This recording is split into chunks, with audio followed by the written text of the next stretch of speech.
నమస్కారం, city news కి స్వాగతం. ముందుగా ముఖ్యాంశాలు. సీఎం చంద్రబాబు అధ్యక్షతన కలెక్టర్ల సమావేశం. Welfare development, good governance balance చాలా అవసరమని ముఖ్యమంత్రి ప్రకటన.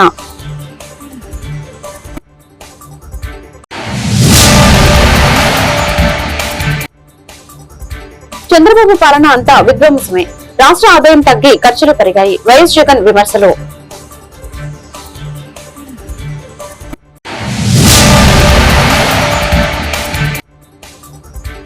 అమరావతికి చట్టబద్ధత కల్పించాలని రాజధాని అభివృద్ధి వేదిక డిమాండ్. ఈ నెల 13 నుండి పాదయాత్ర చేపడుతున్నట్లు వెల్లడి.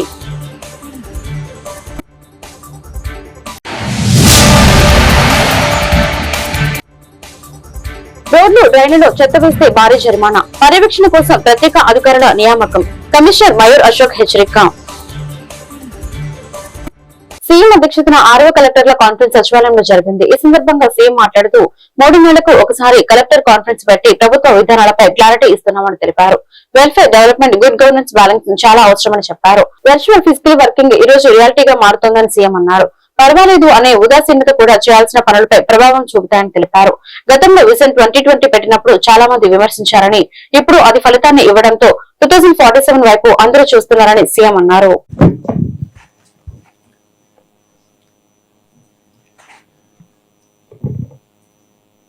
గౌరవ సహచర మంత్రివర్గ సభ్యులు, chief secretary, senior secretaries, collectors and other officers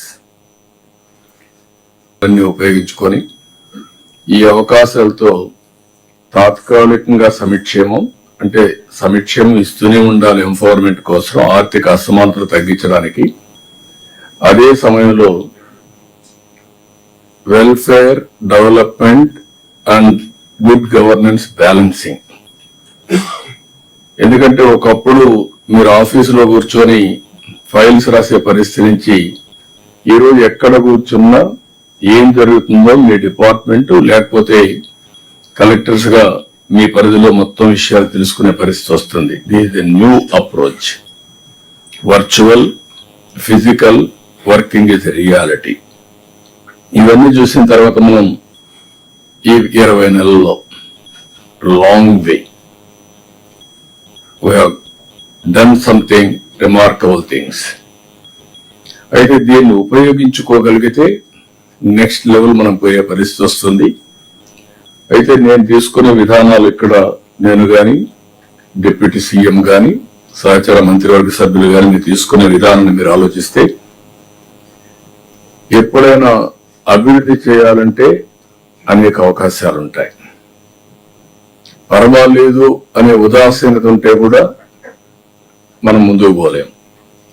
ఒక్కొక్కసారి మనం తీసుకున్న నిర్ణయాలు లాంగ్ టర్మ్ లో ఇంపాక్ట్ చూపిస్తాయి. పాజిటివ్ గా కావచ్చు, నెగిటివ్ గా కావచ్చు.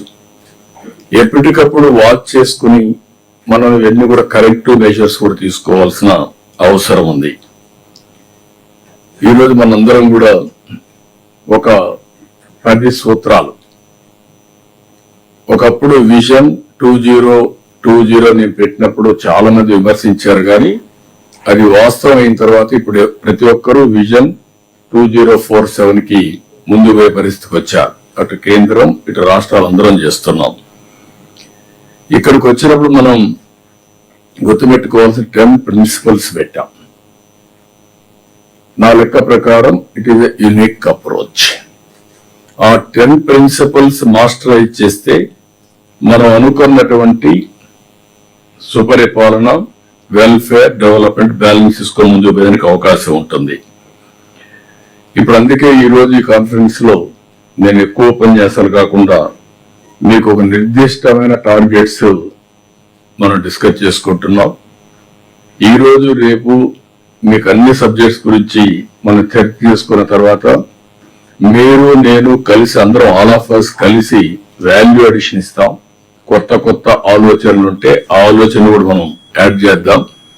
అల్టిమేట్ గా ఈ నాలెడ్జ్ మీరు ఫీల్డ్ అయితే చేసిపోయినాక ఫీల్డ్ లో కూడా ఎప్పటికప్పుడు అనలైజ్ చేసుకొని దాన్ని వీలైనంత వరకు, always perfection is imaginary, near perfection is a reality. How to struggle అనేది చాలా ముఖ్యం. అందుకే ఈ చంద్రబాబు పాలనంతా ఆర్థిక విధ్వంసమేనని వైఎస్ఆర్సీపీ అధినేత వైఎస్ జగన్మోహన్ రెడ్డి ఆరోపించారు. కుటుంబ ప్రభుత్వం ఆర్థిక విధ్వంసాన్ని కళ్లకు కట్టినట్టు కాక్ రిపోర్ట్ చెప్పిందన్నారు. చంద్రబాబు హయాంలో రాబడులు తగ్గాయన్నారు. రాష్ట్ర ఆదాయం తగ్గి ఖర్చులు పెరిగాయని తెలిపారు. రాష్ట్ర ఆదాయం తగ్గించి ఖర్చులు పెరిగాయి. చంద్రబాబు వచ్చాక రెవెన్యూ లోటు 56% పెరిగింది. కూటమి వచ్చాక ద్రవ్య లోటు 32.5% పెరిగింది. చంద్రబాబు పాలనంతా ఆర్థిక విధ్వంసమే. 2024-25లో జీఎల్టీపీలో అప్పుల శాతం 5.89%. వైఎస్ఆర్సీపీ ప్రభుత్వ హయాంలో అప్పుల శాతం 4.1% మాత్రమే. మేము తూచా తప్పకుండా మేనిఫెస్టోను అమలు చేశాం. కోవిడ్ పరిస్థితులను ఎదుర్కొన్నాం. అయినా అప్పులు 4.1% మాత్రమే చేశాం. ఎన్డీసీకి లోబడి ఎవరైనా అప్పులు తీసుకోవాలి. చంద్రబాబు ప్రతిసారి ఎన్డీసీపీ ఉల్లంఘిస్తూనే ఉన్నారు. 2014-19 మధ్య అనుమతించిన దానికన్నా అధికంగా అప్పులు చేశారని చెప్పారు. అయినా చంద్రబాబు నాయుడు గారి హయాంలో ఇంతటి దారుణమైన పరిస్థితులు కనిపిస్తా ఉన్నాయి. ఒకసారి గమనించమని అడుగుతా ఉన్నా. 2024-25 తర్వాత కూడా చంద్రబాబు నాయుడు గారి 2024-25 తర్వాత కూడా ద్రవ్యలోటు ఫిజికల్ డెఫిసిట్, ద్రవ్యలోటు ఫిజికల్ డెఫిసిట్, ద్రవ్యలోటు అంటే ఫిజికల్ డెఫిసిట్, ఫిజికల్ డెఫిసిట్ అంటే నథింగ్ బట్ అప్పులు. చంద్రబాబు నాయుడు గారు పెంచుకుంటూనే వెళ్తూ పోతా ఉన్నాడు. ఒకసారి గమనిస్తే 2019-20 ఆర్థిక సంవత్సరం అంటే మా ప్రభుత్వం వచ్చిన తర్వాత అక్కడి నుంచి గమనిస్తే అంటే మా 5 ఏళ్ల పీరియడ్ తర్వాత చంద్రబాబు నాయుడు గారు 2 ఏళ్ల పీరియడ్ 2025-26 దాకా అంటే 2019-20 నుంచి 2025-26 ఆర్థిక సంవత్సరం మొదటి 10 నెలల వరకు కూడా ఈ 25-26 ఆర్థిక సంవత్సరం కూడా మొదటి 10 నెలల వరకు కూడా చూస్తే మా 5 ఏళ్ల కాలంలో ఎప్పుడూ లేని విధంగా చంద్రబాబు నాయుడు గారి కూటమి పాలనలో ద్రవ్యలోటు ఫిజికల్ డెఫిసిట్ అంటే అప్పులు as a percentage of total expenditure చూస్తే గమనించమని అడుగుతాను. అప్పులు as a percentage of total expenditure చూస్తే మా 5 సంవత్సరాల హయాంలో ఎంత తక్కువగా ఉందో అదే చంద్రబాబు గారి హయాంలో అప్పులు as a percentage of total expenditure ఎంత ఎక్కువగా ఉందో తేడా తెలుస్తుంది. అంటే మా హయాంలో ఇంకా కోవిడ్ లాంటి విపత్కర పరిస్థితులు ఎదుర్కొన్నాం. అటువంటి పరిస్థితులు ఉన్నప్పటికీ కూడా పైగా క్రమం తప్పకుండా మేము ఇచ్చిన మాటలన్నీ కూడా నెరవేర్చుకుంటూ మేనిఫెస్టో అమలు చేసినాం. అలాంటి డిసిప్లిన్ చూపించిన పరిస్థితులు కూడా మాలో ఉన్నాయి. ఇలాంటి పరిస్థితుల్లో కూడా ఒకసారి గమనిస్తే ఏ రకంగా యాజ్ అ పర్సంటేజ్ ఆఫ్ అప్పులు as a percentage of total expenditure చూస్తే ఏ రకంగా 2019-20లో 25.59, కోవిడ్ 2020-21లో కోవిడ్ టైంలో కాస్త పెరిగింది 31.82కి వచ్చింది. తర్వాత మళ్ళా ఫిజికల్ డిసిప్లిన్ తీసుకొచ్చినాం. 21-22లో ఏకంగా 14%కి తగ్గించిన 14.08%. 22-23లో కూడా 24.97%. 23-24 గుంటూరులో నూతనంగా ముస్లిం హెల్త్ సొసైటీ ఏర్పాటైంది. ఈ సొసైటీకి సంబంధించిన పోస్టర్లు ఎమ్మెల్యే గల్లా మద్వి బుధవారం ఆవిష్కరించారు. ఈ కార్యక్రమంలో సొసైటీ ప్రతినిధులు మీర్ సాహెబ్, ఆరిఫ్, ముస్తఫా, బషీర్ పాల్గొన్నారు. పేద వర్గాలకు అన్ని విధాల సహాయ సహకారాలు అందించే ఉద్దేశంతో సొసైటీ ఏర్పాటు జరిగిందని చెప్పారు.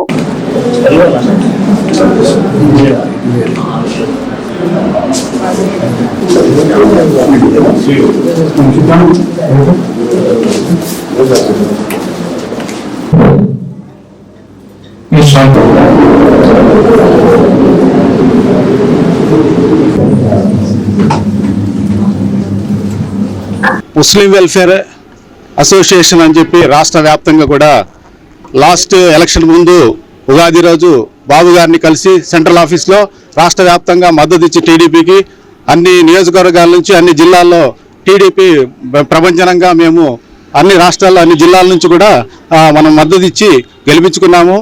ఆ అసోసియేషన్ అనేది ఒక ముస్లింల అభివృద్ధి, ముస్లింల హక్కుల కోసం పోరాటం కోసం, ఉద్యమాలు చేయడం కోసం మాత్రమే అది ముస్లిం వెల్ఫేర్ అసోసియేషన్ అనేది. ఈరోజు దానితో పాటు దాని నుంచి విడగొట్టేసేసి వేరేగా ముస్లిం వెల్ఫేర్ హెల్ప్ సొసైటీ అని చెప్పి రాష్ట్ర స్థాయి కూడా ఇది అన్ని వర్గాల పేద ప్రజలకు హెల్ప్ చేయడానికి మరి ఇది స్థాపించాము.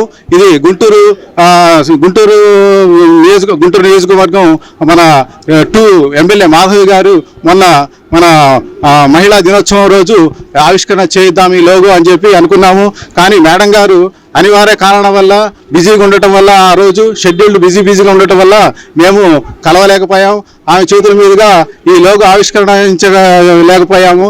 కాబట్టి ఈరోజు ఆ అవకాశం దొరికింది కాబట్టి మా గుంటూరు 2 ఎమ్మెల్యే మాధవి మేడం గారి చేతుల మీదుగా ఇవాళ ముస్లిం వెల్ఫేర్ హెల్ప్ సొసైటీ లోగో ఆవిష్కరణ చేశాము.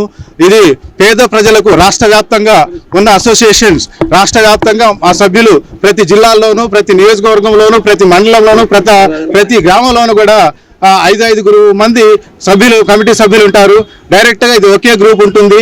ఏ పేద ప్రజలు ఏ హార్ట్ ప్రాబ్లం అయినా ఏదన్నా ఇంకా పేద హెల్ప్ చేయాలన్నా చెప్పి ఏదన్నా ఆ గ్రూప్లో ఒక నంబర్ పెడితే మా గ్రూప్లో ఉన్న 200 మంది కానీ 300 మంది కానీ రాష్ట్ర వ్యాప్తంగా మా తోచినంత వరకు వాళ్ళ డైరెక్ట్గా ఆ బాధితులకు కూడా ఆ అమౌంట్ వెళ్ళేటట్టు మేము సహాయ సేవా కార్యక్రమం చేయడానికి ముందుకు వచ్చాము.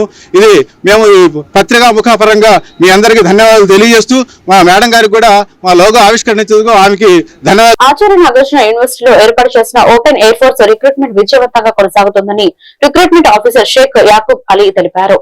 తెలుగు రాష్ట్రాల్లో యువతకు మంచి అవకాశం కల్పించే ఉద్దేశంతో ఓపెన్ ఎయిర్ ఫోర్స్ రిక్రూట్మెంట్ నిర్వహించడం జరుగుతుందని చెప్పారు. ఈ నెల 12న ఆంధ్రప్రదేశ్, 15వ తేదీన తెలంగాణ బాలురకు మాత్రమే సెలక్షన్స్ జరుగుతాయని ప్రకటించారు. రిక్రూట్మెంట్ కోసం యూనివర్సిటీ ప్రాంగణంలో విస్తృతంగా ఏర్పాటు చేయడం జరిగిందని తెలిపారు. 152 ఎత్తు కొలతలు, విద్యార్హత, మెరిట్ తో పాటు నోటిఫికేషన్ లో అర్హతల వివరాలను క్షుణ్ణంగా పరిశీలించి సెలక్షన్స్ కు రావాలని సూచించారు. యూట్యూబ్ ఛానల్లో వచ్చే వార్తలను చూసి గందరగోళానికి గురి కావద్దని విజ్ఞప్తి చేశారు. ఎవరికి ఏ తేదీన సెలక్షన్స్ జరుగుతాయనే విషయాలు పూర్తిగా తెలుసుకుని ఎంపికలకు హాజరు కావాలని తెలిపారు. నిరుద్యోగ యువతకు ఓపెన్ ఎయిర్ ఫోర్స్ రిక్రూట్మెంట్ ను పూర్తి స్థాయిలో సద్వినియోగం చేసుకోవాలని సూచించారు. అదేవిధంగా దళారులను నమ్మి మోసపోవద్దని, పూర్తి పారదర్శకంగా నియామక ప్రక్రియ జరుగుతుందని స్పష్టం చేశారు. ఇక్కడ నాగార్జున యూనివర్సిటీలో ఎయిర్ ఫోర్స్ తరఫున ఓపెన్ రిక్రూట్మెంట్ ర్యాలీ కండక్ట్ చేస్తున్నాం. అసలు ఎందుకు కండక్ట్ చేస్తున్నాం ఇక్కడ అంటే, మేము ప్రతి సంవత్సరం ఎయిర్ ఫోర్స్ లో అగ్నివీరుగా జాయిన్ అవ్వడానికి 2 సార్లు ఎగ్జామ్ కండక్ట్ చేస్తాం. ఆన్లైన్ అప్లికేషన్ వస్తుంది, దానికోసం అది ఆన్లైన్ రిజిస్ట్రేషన్ చేసుకొని ఆన్లైన్ ఎగ్జామ్ రాసి తర్వాత ఫిజికల్ టెస్ట్లు వగేరా మా దగ్గరికి వచ్చేస్తారు ఎయిర్మెన్ సెలక్షన్ సెంటర్లో. ఇప్పుడు ఇక్కడ తెలుగు రాష్ట్రాల పిల్లలకి ఒక అదనపు అవకాశం ఇవ్వడానికి మేము ఇక్కడ ఒక అడిషనల్ ర్యాలీని ఏర్పాటు చేయడం జరిగింది. దీనికోసం మాకు పెద్ద స్పేస్ కావాల్సింది, ఎందుకంటే నాకు రిజిస్ట్రేషన్ అవసరం లేదు. ఇందులో ఎవరైనా వచ్చి డైరెక్ట్గా వచ్చి అప్లికేషన్ తీసుకొచ్చి పార్టిసిపేట్ చేయవచ్చు. సో రిజిస్ట్రేషన్ అయితే మనకు తెలుస్తుంది ఎంతమంది వస్తారు అని. రిజిస్ట్రేషన్ లేకపోతే ఓపెన్ ర్యాలీ అంటే ఎవరైనా రావచ్చు. సో మాకు తెలియదు ఎంతమంది వస్తారు. మేబీ 2000, 2000 కావచ్చు, 4000 కావచ్చు, 10,000 కావచ్చు. So we want a big place. So దానికి మేము నాగార్జున యూనివర్సిటీ చూసాం, చాలా బాగా అది ఉండే, అన్ని ఫెసిలిటీలు ఉంది, అందులో స్పేస్ కూడా ఉండే, ఇండోర్ స్టేడియం ఉండే. ఇమీడియట్లీ మాకు అది లొకేషన్ నచ్చి వైస్ ఛాన్సలర్ని అండ్ రిజిస్ట్రార్ని మేము అప్రోచ్ చేసాం. మేము అప్రోచ్ చేస్తే వాళ్ళు ఇమీడియట్లీ మన పిల్లల కోసం చేస్తున్నారు, మీరు ఉపయోగించుకోండి మా యూనివర్సిటీ క్యాంపస్ అని చెప్పడం జరిగింది. ఇమీడియట్లీ మేము చీఫ్ సెక్రటరీ దగ్గరికి వెళ్ళి కలిశాను. కె విజయానంద్ గారు ఉన్నారు అప్పుడు.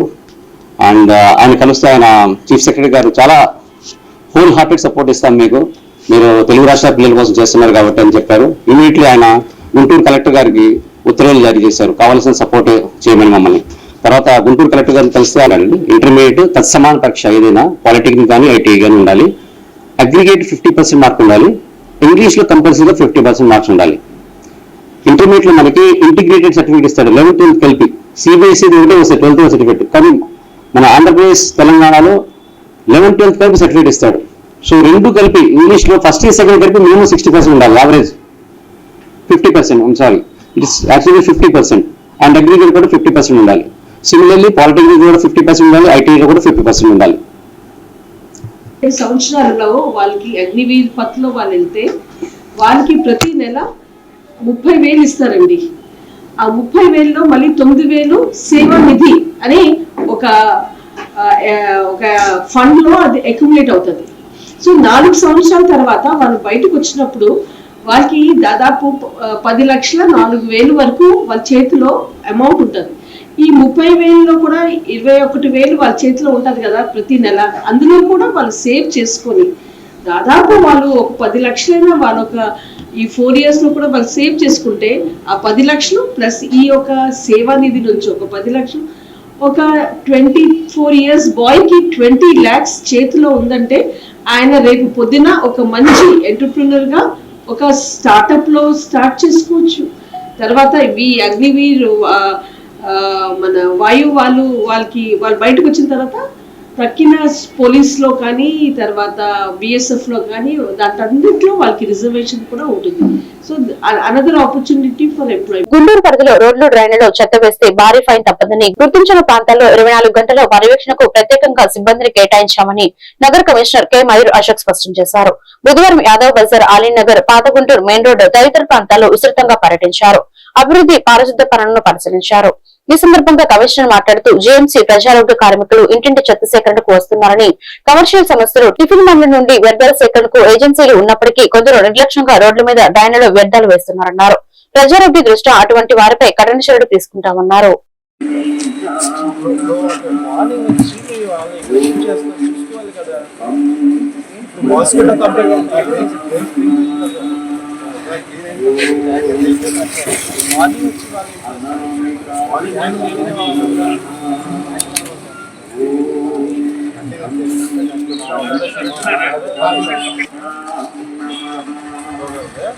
ఇక్కడ స్టాగ్నేషన్ ఏం సరిపోతుంది?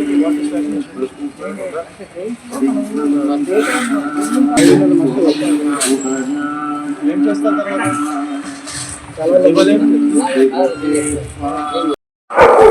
ఎల్ఆర్ఎస్ కూడా ఉండదు. లక్ష ప్రోగ్రామ్ లోవర్ ఇచ్చారా?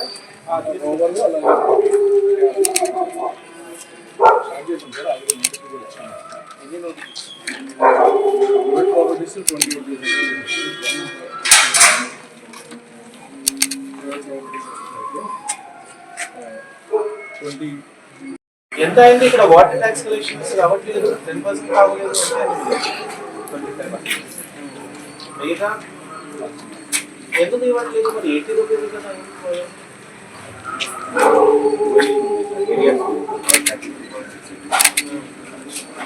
వాటర్ ట్యాక్స్ మార్చి వచ్చేసింది. ఇప్పుడు మంచి మంచి ఇల్లు ఉన్నాయి వాళ్ళకి 1000 రూపాయలు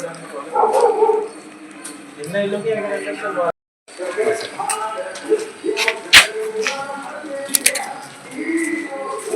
లోడ్ బాగానే ఉంది. 47 నాకు తెలిసి మా ఊరు చిత్రాలు కూడా లేదు. వాటర్ సప్లై ఎప్పుడు వస్తుంది?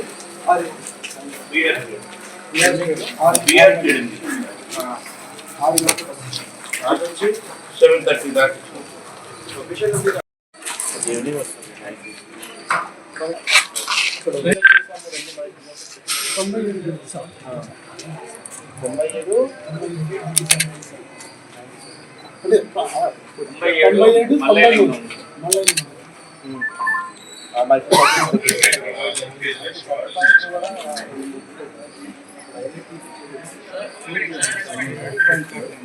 ఎక్కడ బయట కలెక్ట్ అవ్వట్లేదా? అంటే రోడ్లో చూసాము ఒక చోట్ల. అమరావతి రాజధానికి చట్టబద్ధత కల్పించాలని రాజధాని అభివృద్ధి వేదిక డిమాండ్ చేసింది. అదేవిధంగా రాజధాని నిర్మాణంలో స్థానికులకు ఉపాధి కల్పించాలని సూచించింది. ఈ మేరకు గ్రాడిపేట సిపిఎం కార్యాలయంలో మాజీ ఎమ్మెల్సీ కెఎస్ లక్ష్మణరావు, వేదిక ప్రతినిధులు పాసం రామారావు, లక్ష్మణరావు, రవి బుధవారం మీడియాతో మాట్లాడారు. రాజధాని ప్రజలకు ఇచ్చిన హామీలు వెంటనే అమలు చేయాలని కోరారు. రాజధాని అభివృద్ధి వేదిక ఆధ్వర్యంలో ప్రజా రాజధాని అభివృద్ధి పాదయాత్ర పేరుతో మార్చి 13వ తేదీన పాదయాత్ర చేపడుతున్నట్లు వారు వెల్లడించారు. ఉండవల్లి సెంటర్ నుండి ప్రారంభమై 6 రోజుల పాటు 100 కిలోమీటర్ల మేర పాదయాత్ర కొనసాగుతుందని పేర్కొన్నారు. పాదయాత్ర ముగిసిన అనంతరం మార్చి 21వ తేదీన సిఆర్డీఏ అధికారులకు వినతి పత్రాలు అందజేస్తామన్నారు. రైతులు, కార్మికులు, అన్ని వర్గాల ప్రజలు ఈ పాదయాత్రలో భాగస్వాములు కావాలని పిలుపునిచ్చారు. ఈ ముందు సంస్కరణ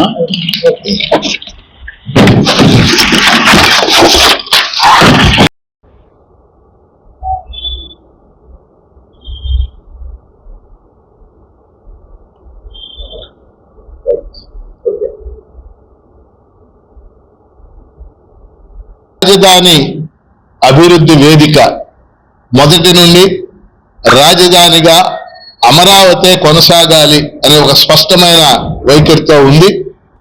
అమరావతిలోనే రాజధాని ఉండాలనే దాన్ని మేము స్పష్టంగా బలపరిచాం.